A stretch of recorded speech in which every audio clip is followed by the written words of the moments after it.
At Edward Jones, we believe rich isn't about having life all figured out. It's opening yourself to all the possibilities. That's why your dedicated financial advisor provides long-term planning built around you, meeting you where you are, and helping you get closer to where you want to be. So no matter where you're starting from, you can move forward with confidence. The key to being rich is knowing what counts. Let's find your rich. Edward Jones, member SIPC. Freakonomics Radio is sponsored by Southern New Hampshire University. The best investments are the ones you make in yourself, and no one knows that better than Southern New Hampshire University. With more than 200 online degree programs, no set class times, and low online tuition, Southern New Hampshire University is built to fit your life today and set you up for success tomorrow. Education is an investment. Why not make it a smart one? Apply for free at snhu.edu/Freakonomics. Freakonomics Radio is sponsored by Amica. You know what they say, if you want to go fast, go alone. If you want to go far, go together. So go with Amica and get coverage from a mutual insurer that's built for their customers, one that looks after what's important to you together. Auto, home, life, and more, coverage that fits your unique needs. Amica helps you protect what matters most. Visit amica.com and get a quote today.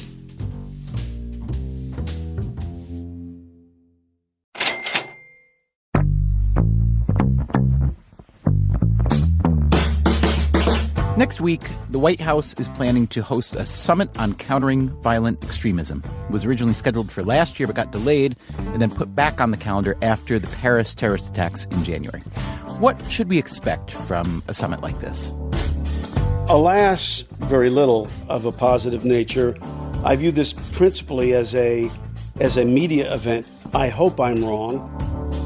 Just in case the summit does turn out to be primarily a media event, we thought we'd take this podcast, which technically is a media event, and turn it into a terrorism summit. We'll talk about what's known and what's not known about terrorism. We'll talk about what's working and what's not to prevent it, and what we should be thinking about but aren't. Now, how do we accomplish this? Basically, we asked some people who know a lot about terrorism to tell us what they'd say if they had the ear of President Obama and other world leaders. Many people might think that we couldn't make the problem worse. Oh, yes, we can make it much worse very quickly, as we saw with Iraq. The problem is we can never get rid of terrorism 100%, in the same way that we can't get rid of school shooters 100%. So we have to be resilient as a country to be able to recognize that the outlier attack doesn't mean that it's doomsday. Leadership is taking people to a place they wouldn't have gotten to already. You know, if you see a parade going down the street and you run up in front of it, they're not actually following you. If you want some bad guys killed, I'm your guy. But what I would like to see is some logic attendant to what our tactical moves are, and I don't see any of that yet.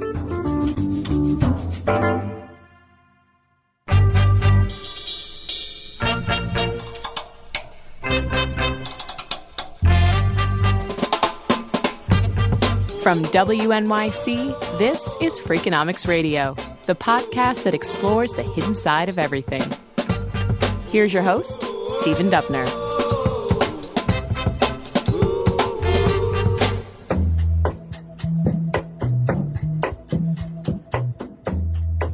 Steve Levitt is my Freakonomics friend and co-author. He teaches economics at the University of Chicago.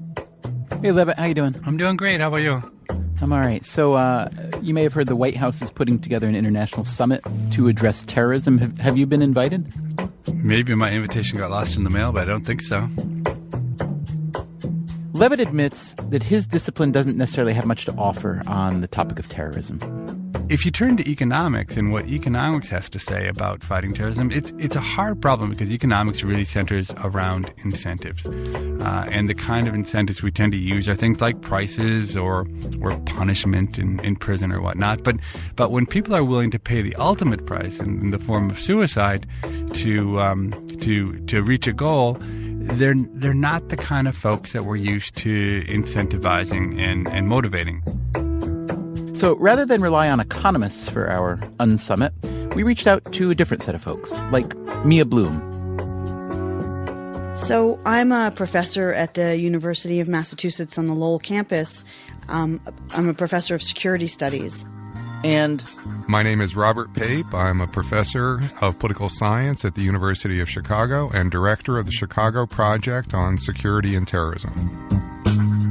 I am Nathan Myhrvold. I'm CEO at Intellectual Ventures, and I'm very interested in catastrophic risks to the planet. I'm Jack Jacobs, Colonel, U.S. Army, retired. Jacobs turns up on TV pretty regularly these days, commenting on national security issues. It was Jacobs you heard earlier saying he doesn't expect much from this White House summit. If the government is convening a conference about this subject, perhaps the government may be amenable to coughing up some resources to solve some of the major problems attendant to it. But I mean, that's a scant hope. In actual fact, what you need is leadership in order to solve problems about national security, both domestic terrorism and terrorism from abroad. And it requires a great deal of effort and organization. And if the government is good at things, I can tell you this, they're not good at this. All right, so maybe we can lend a hand. A good place to start is what we know and don't know about the root causes of terrorism. It's natural to react to immediate events, to the emotions and headlines that accompany them, but let's try to go a bit deeper. We'll start with Robert Pape. Even though he is a political scientist, a field that most of us associate with theoretical work, Pape is a hardcore empiricist, a data freak. Just as big data has come into our life in sports, our life in the media, so too can big data help to inform at least some of the assumptions and therefore policy prescriptions on national security affairs. Most of Pape's research has focused on suicide attacks. I collected the first complete database of all suicide attacks around the world shortly after 9/11. That data went from the early 1980s, when the modern phenomenon began, to just before the Iraq War, 2003. During that window of time, there were 343 completed suicide attacks where an individual killed himself or herself on a mission to kill others. All right, so what can these data tell us? Well, the main risk factor people think it's associated with suicide attack is Islamic fundamentalism. Religion, and specifically Islamic fundamentalism, because they observed the attackers on 9/11 were Islamic fundamentalists. Many of the attackers in Iraq, ISIS is an Islamic fundamentalist group. Well, what this research found, really for the first time, is that religion is not as prominent a cause of suicide terrorism as many people think. The world leader during that 24-year period was not an Islamic group. They were the Tamil Tigers in Sri Lanka, a Marxist group, a secular group, a Hindu group. The Tamil Tigers in Sri Lanka did more suicide attacks than Hamas or Islamic Jihad. What over 95% of all suicide attacks have in common is not religion, but a specific strategic objective: to compel a democratic state to withdraw combat forces from territory the terrorists see as their homeland or prize. From Lebanon and the West Bank back then to Iraq and Afghanistan today, this idea of military occupation is the leading risk factor producing over 95% of the suicide attacks that we see even as we speak. Okay, so if occupation then is, I don't know if it's appropriate to call it the root cause of the majority. I think that's a great way to think about it, Stephen. Occupation is the root cause. There are additional enabling causes or secondary causes. So I don't mean to say that this is a monocausal explanation, but it's like smoking causing lung cancer is the root cause of much of the lung cancer that we observe. Military occupation is the root cause of suicide terrorism. And there are two types of military occupation. There is a a foreign, very distant or external occupation, such as when the United States occupies Iraq.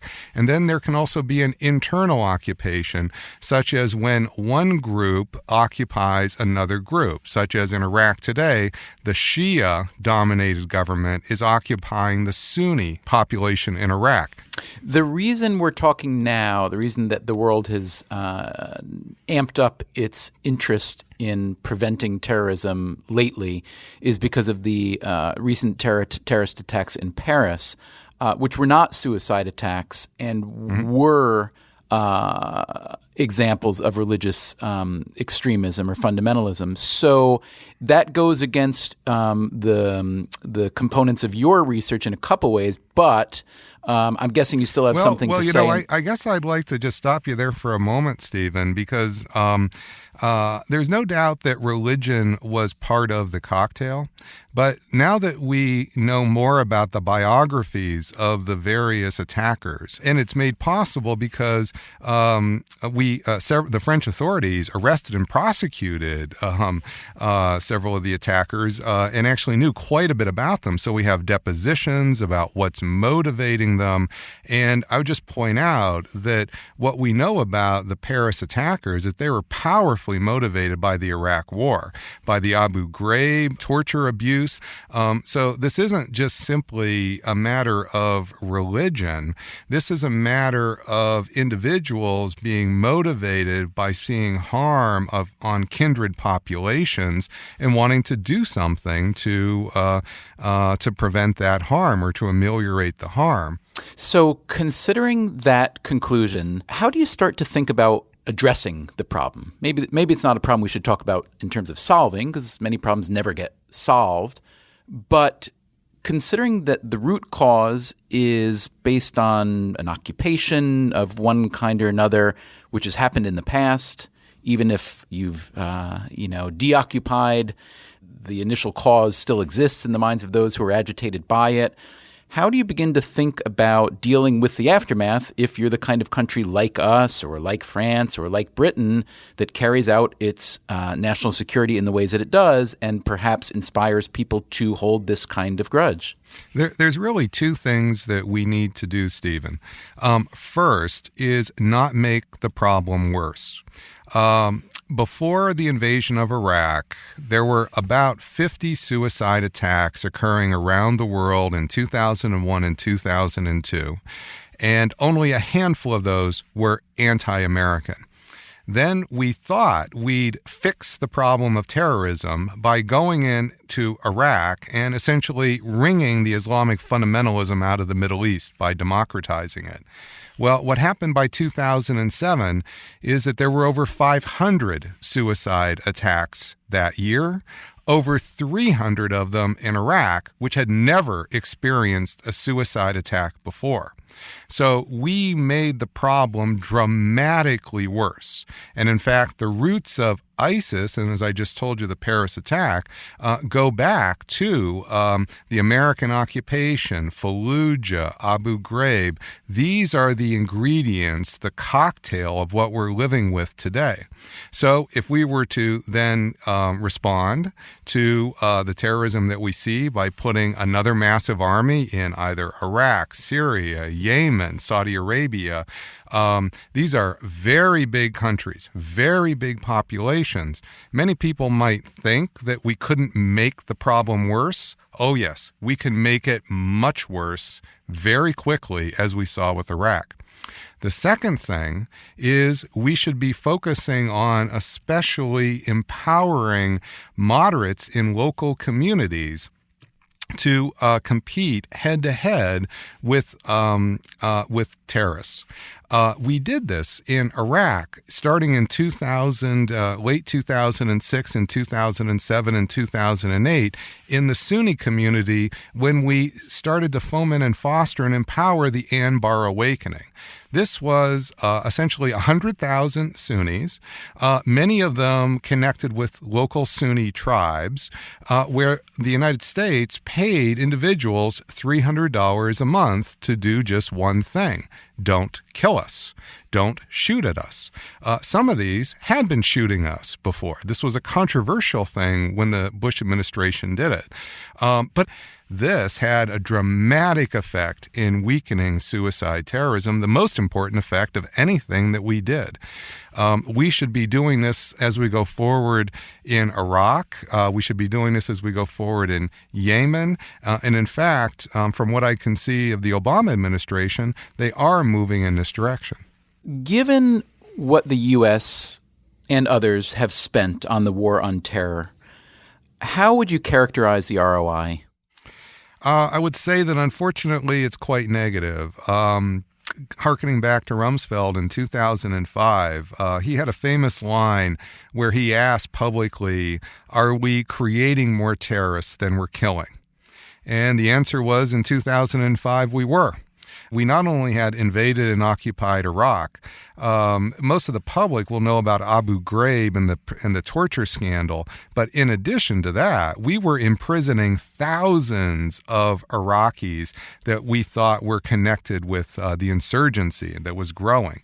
In 2004, the insurgency was estimated to be just 5,000. And then we started to imprison and arrest, and we ended up imprisoning almost 20,000 over the next year and a half. And then we started to kill insurgents. We ended up killing 18,000 over the next year and a half. So that what we did is we thought we were going to go and stamp out the problem with toppling Saddam, changing the political system. When that didn't work, we thought we'd go and stamp out the problem with vicious behavior on sort of the hornet's nests of some of the insurgents like Fallujah. And what those policies did by 2005 is they just made the problem dramatically worse. And Rumsfeld himself saw that. And let me ask you the flip question then. How would you characterize the ROI for terrorists? And let's not limit this to Islamic fundamentalists in the last 10 or 15 years. Let's talk about terrorism generally. It seems as though they force their enemies to spend billions, perhaps trillions of dollars. There are all kinds of less easily measured costs than dollars, all by investing a relative pittance of their own. I mean, it's hard for me to think of a movement or an activity that has a larger ROI, frankly, horribly, than terrorism. It works, doesn't it? You're exactly right, Steve. And so 9/11, by all estimates, including the 9/11 Commission, costs al-Qaeda less than $500,000. And it produced many billions of dollars of damage, not just in the loss of air traffic over the next year and a half, but in launching two major wars, one of which in Iraq turned out to be extremely expensive, extremely costly. And so there is absolutely no doubt that terrorists have an enormous return on their investment, that terrorists are doing terrorism because they think it pays, and there's evidence that it pays. But that wouldn't work if we wouldn't overreact and help terrorists increase their return on investment.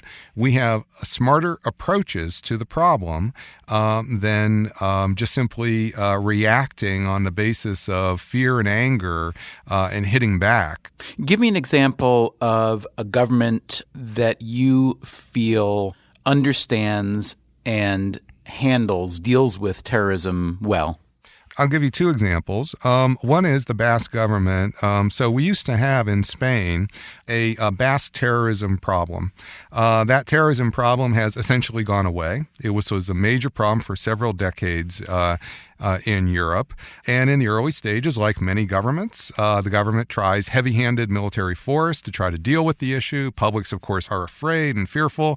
The publics like to see tough talk and tough action, but that just made the problem worse. And then basically through a series of education and demographic policies, the Basque separatists, basically that political movement disappeared. And it disappeared because the Spanish government stopped treating the underlying Basque community as a separate community and started to have more integrationist and assimilationist policies. In the case of Northern Ireland, with the IRA, the British had an enormous problem with the IRA that really was, just awful. Thousands of people dying in the early 1970s. And the British at first tried to deal with this problem by being very tough. And Maggie Thatcher, who was a very conservative leader of Britain in the 1980s, was known as being a very tough woman. Well, she's the one who started the secret talks with the IRA leaders, which the public didn't know about at the time, but ended up leading to the Good Friday Accords in 1998 that essentially cut a deal for a tremendous amount of political autonomy for the local communities in Northern Ireland, which effectively virtually ended, I guess I would say, terrorism that had gone on for decades. So what we have seen is we've seen a pattern. And we've seen a pattern where states who face terrorism initially want to react with very heavy-handed force. Some force, of course, is necessary. I'm not saying none, but often overreact, make the problem worse, and then over time learn.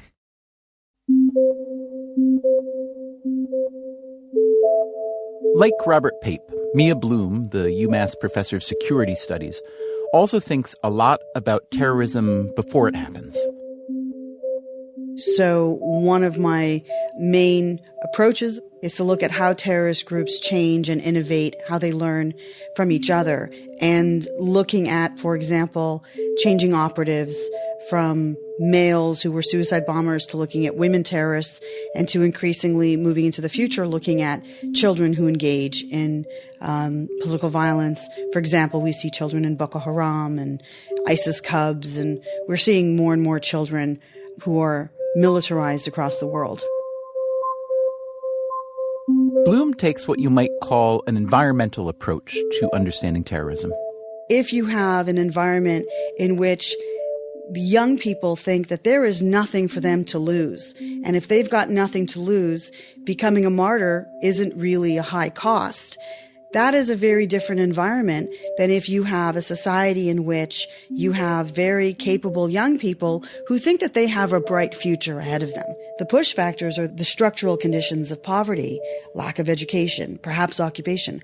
But the pull factors are also things that the terrorist groups are able to offer the individual. So, for instance, many people think it's cool to be a terrorist. There's this jihadi cool associated with being a young person who might travel either to Afghanistan, Chechnya, Bosnia, or now increasingly to Syria. To that end, Mia Bloom says the internet can tamp down the cool factor as much as it might build it up. We have some of these jihadis on social media from the UK complaining that, they went to Syria thinking that they were going to be a hero, and all they're doing is cleaning toilets. Bloom also likes the idea of patrolling the internet. We need to make sure that the internet is a safe place for young people. So in as much as we police for sexual predators, we should be looking for these jihadi predators. We need to have community policing that is very successful, as well as outreach and supporting communities. We should note, however, that Robert Pape's research doesn't give much credence to Bloom's contention that poverty and lack of education are what push someone toward terrorism.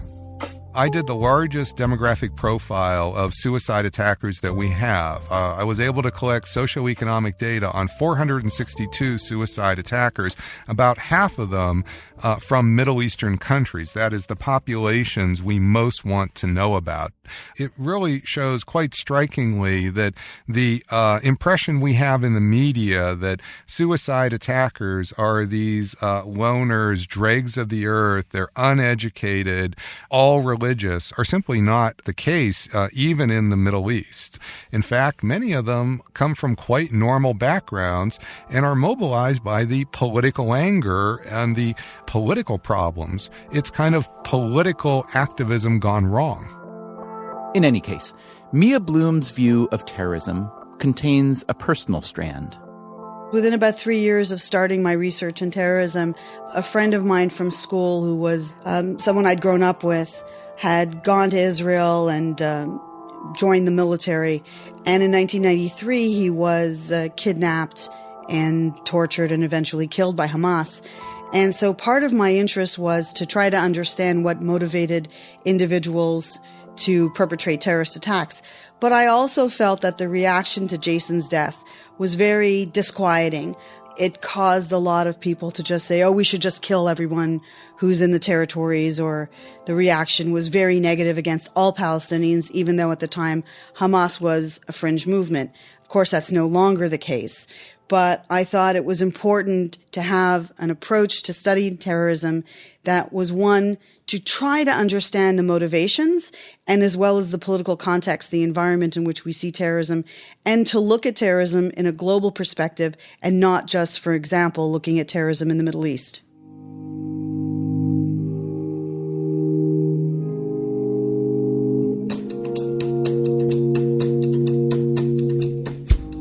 Coming up on Freakonomics Radio, what are the motivations and what should be done about it? Also, are we, and by we, I mean Americans, are we making too big a deal out of terrorism? Terrorism, in America is not something to worry about. And if you do want to worry about terrorism, could it be that we're worrying about completely the wrong kind of terrorism? For example, a bioterror attack on the United States could easily kill, in all simulations and studies we've done so far, it could kill 100,000 to 1 million Americans.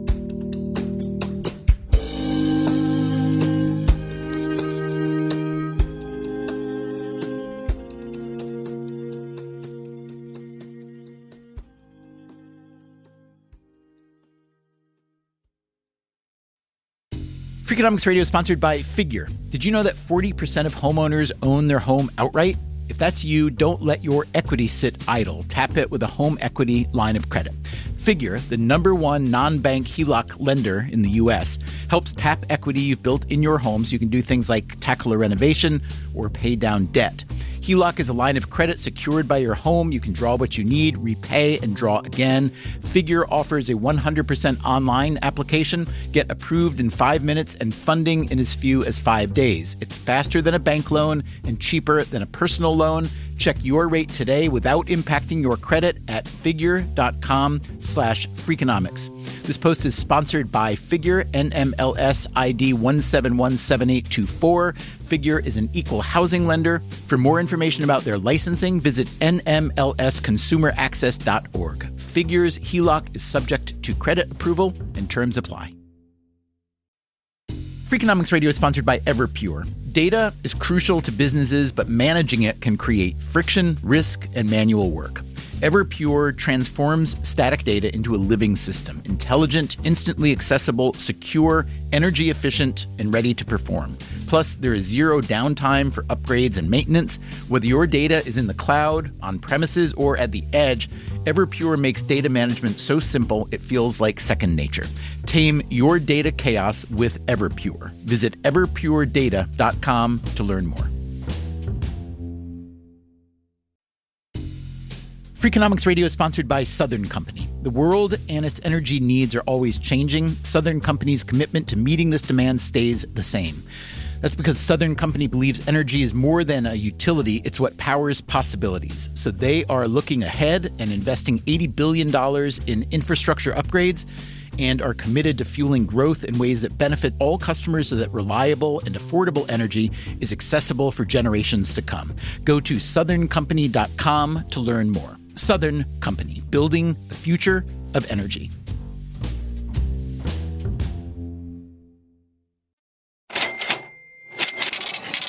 From WNYC, this is Freakonomics Radio. Here's your host, Stephen Dubner.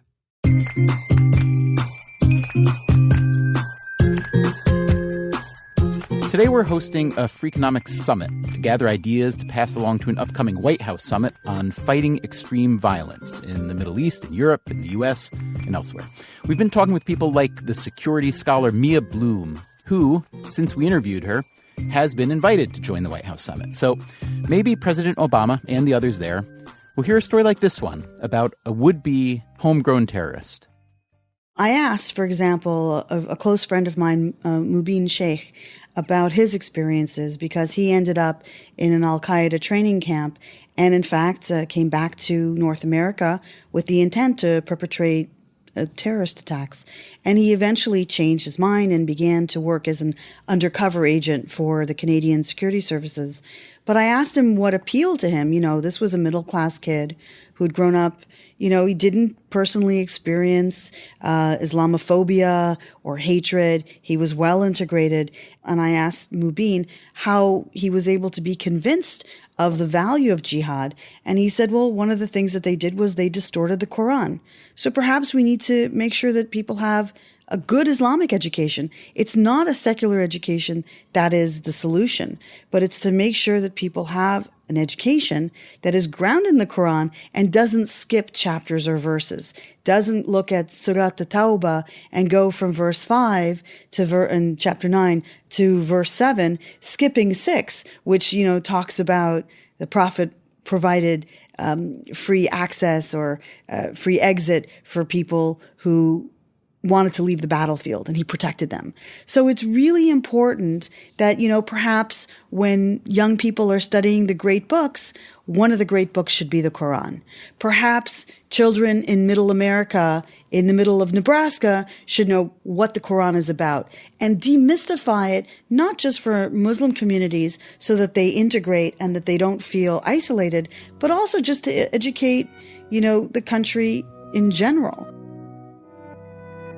When it comes to educating the country in general about terrorism, some people think we need a different kind of education entirely. The world has turned a blind eye towards what I call strategic terrorism, the idea that a terrorist group could inflict damage of enormous consequences. And we just don't seem to be working on it. That's Nathan Myhrvold. He's a former Microsoft executive who now runs Intellectual Ventures. He writes about modernist cuisine. And a couple of years ago, he made some noise in national security circles by publishing a monograph called Strategic Terrorism, a Call to Action. Strategic terrorism is categorically different from what Myhrvold calls tactical terrorism. For example, a bioterror attack on the United States could easily kill, in all simulations and studies we've done so far, it could kill 100,000 to 1 million Americans. Meanwhile, a suicide bomber at a mall could kill 10 people. Now, if you wanted to kill 100,000 people with suicide bombers, you would need 10,000 attacks. Frankly, that's not very likely. But it may be possible for a group to execute one attack that kills 100,000 or 1 million or maybe even more. What kind of a bioterror attack does Myhrvold envision? Smallpox is the one everyone talks about because smallpox is a truly horrific disease. A huge part of the population was never immunized because we drove smallpox extinct. Except there's some labs that have it. And Russia actually produced weaponized smallpox that was probably a much more virulent strain than the wild one. They produced literally tons of it. Thousands and thousands of pounds of this deadly transmissible thing. If a terrorist got their hands on that, or frankly, they got their hands on a natural thing like Ebola, we saw the amount of terror that Ebola has struck. Ebola is actually fairly mild compared to many of these biological agents in terms of infectiousness. That's because Ebola requires you to get bodily fluids on you and in you. Smallpox transmits through the air. So just having a conversation with someone riding on a bus or a plane, you're going to get it. To the degree you have a human-to-human transmissible disease like this and you release it, you create a global pandemic that would shake the foundations of modern civilization. A skeptic could say, look, it hasn't happened yet, so maybe it won't happen. Or someone could say, well, gee, terrorists are more interested in blowing people up at shopping centers or flying airplanes into buildings than they are the things. And I call this the Blanche Dubois strategy from A Streetcar Named Desire.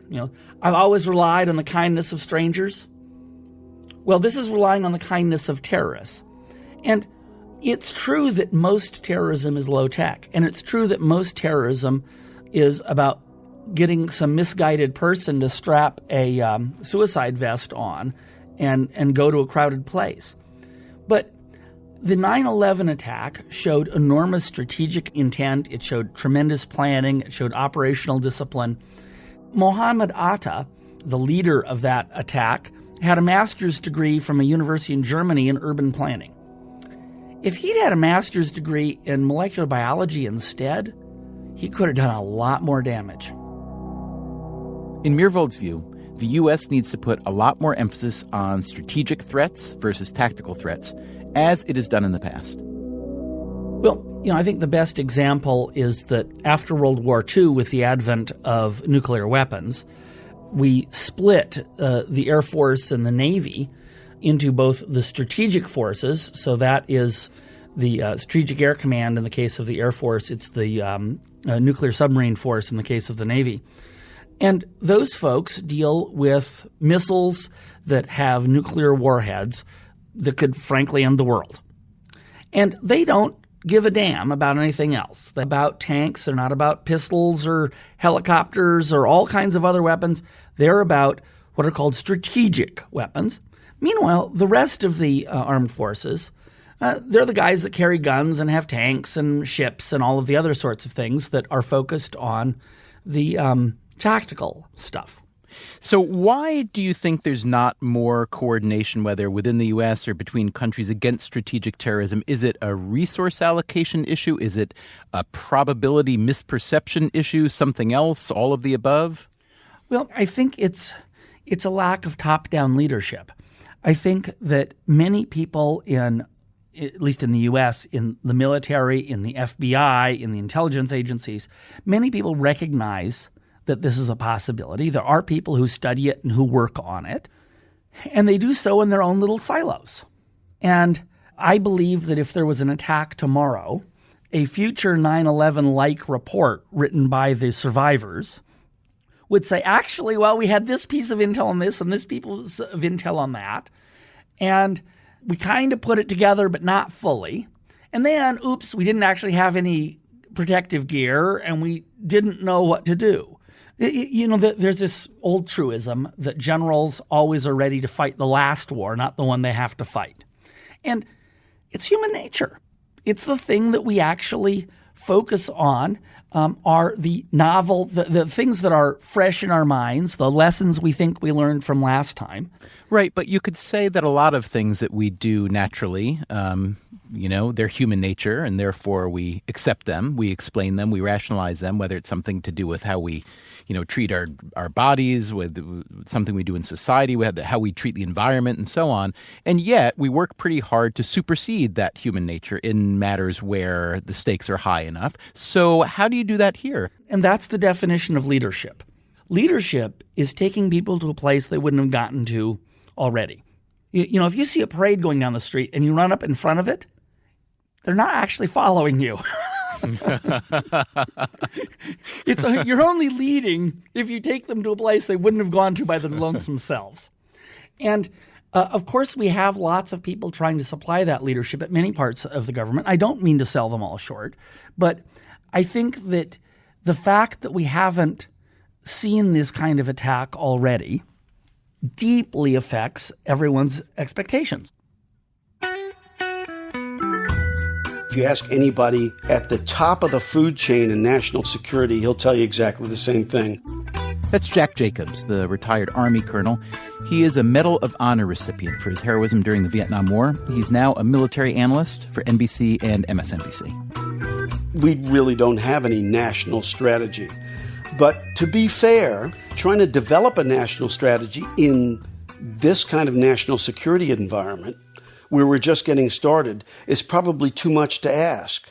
And in fact, what the National Command Authority, that includes the President of the United States and all the people who directly report to him, including the Chairman of the Joint Chiefs of Staff and so on, what they're doing is solving tactical problems. They're making tactical decisions.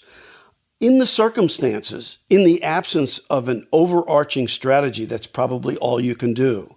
But I would like to see a summit convened, and not an open session either, by the way, that would determine what our national security objectives are and what are the specific goals we need in order to achieve them. Until we do that, we're going to be playing tactics and not strategy. We're going to be sending drones to blow up Guy A or Guy B without any idea about what the long-term positive strategy that achieves. I'm not averse to that. If you want some bad guys killed, I'm your guy.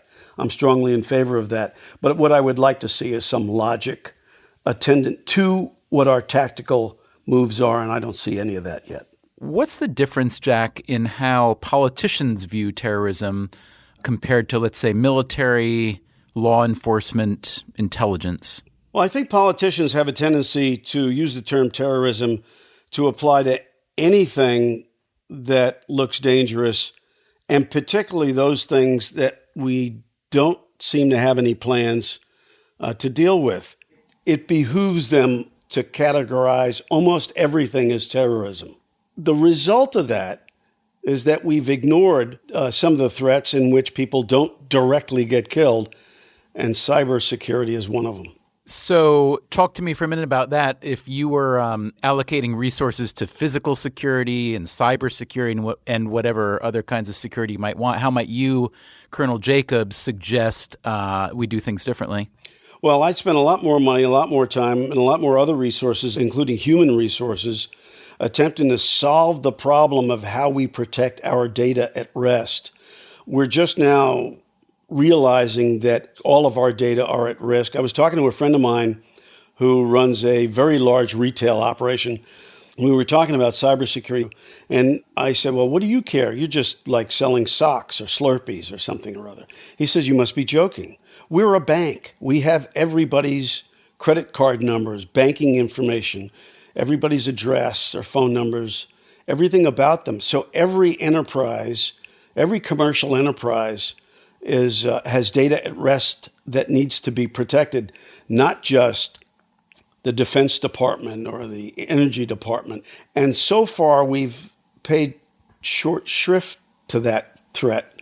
Enemies of the United States, casual hackers have no problem whatsoever, especially if they've got sophisticated computers, have no problem entering our systems. And the danger is real, and we are just now realizing that the danger is real. I would spend lots more money in that.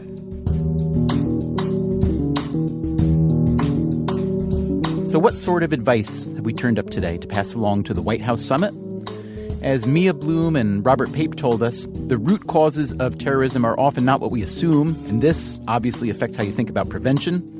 Jack Jacobs and Nathan Myhrvold warned us not to spend so many resources preventing old-fashioned physical terrorism when the threats of bioterrorism and cyber-terrorism may be much greater. Steve Levitt, meanwhile, my economist friend, he too thinks that Americans worry more than they should about the threat of physical terrorism.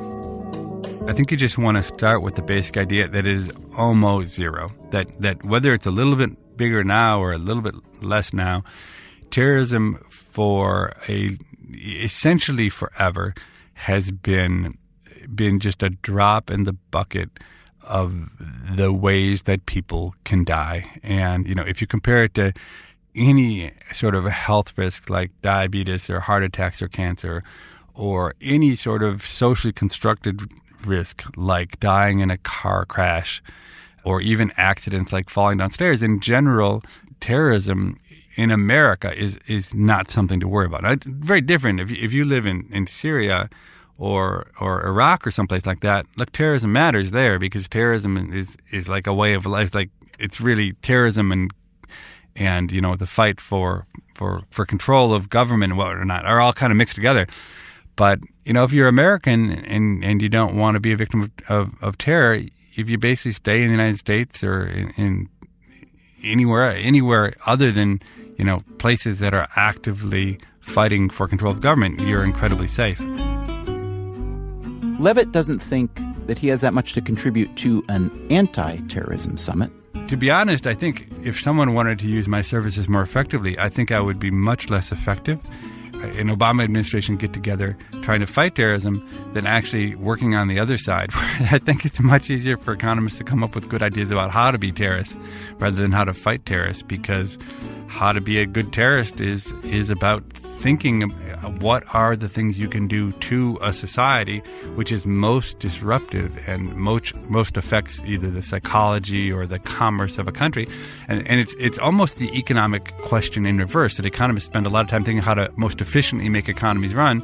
So I think we're actually pretty good at figuring out how to destroy economies too. And so not that I think any of us are actively engaged in that endeavor, but I do think we would be more useful on that side of the table. Okay, so after the anti-terrorism summit is over, if they hold a pro-terrorism summit, you'll volunteer for that? I'm not saying I would volunteer, but I would say that if ISIS wanted to be particularly effective, perhaps they should kidnap a bunch of economists and treat us kindly and trick us into believing in their mission and take advantage of our knowledge. Win-win, because then the economists go away, too. Hey,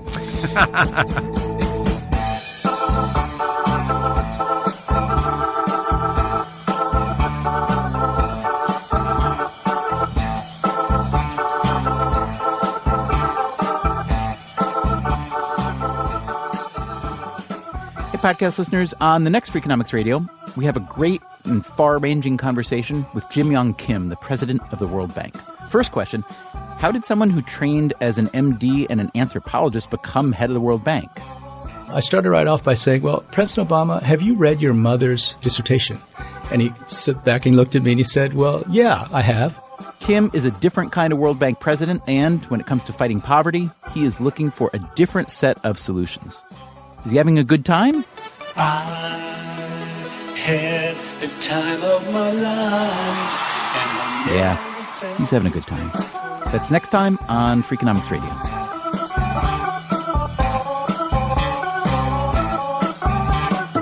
Freakonomics Radio is produced by WNYC and Dubner Productions. Our staff includes Greg Rosalski, Caroline English, Susie Lechtenberg, and Chris Bannon, with help from Christopher Worth, Anna Hyatt, Rick Kwan, David Herman, and Merritt Jacob. If you want more Freakonomics Radio, you can subscribe to our podcast on iTunes or go to Freakonomics.com, where you'll find lots of radio, a blog, the books, and more.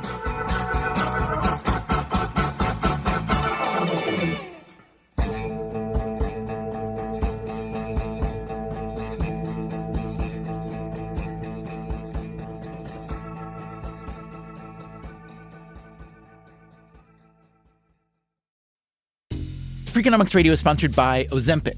Innovation happens through rethinking what's possible, and when it comes to GLP-1s, Ozempic pill does just that.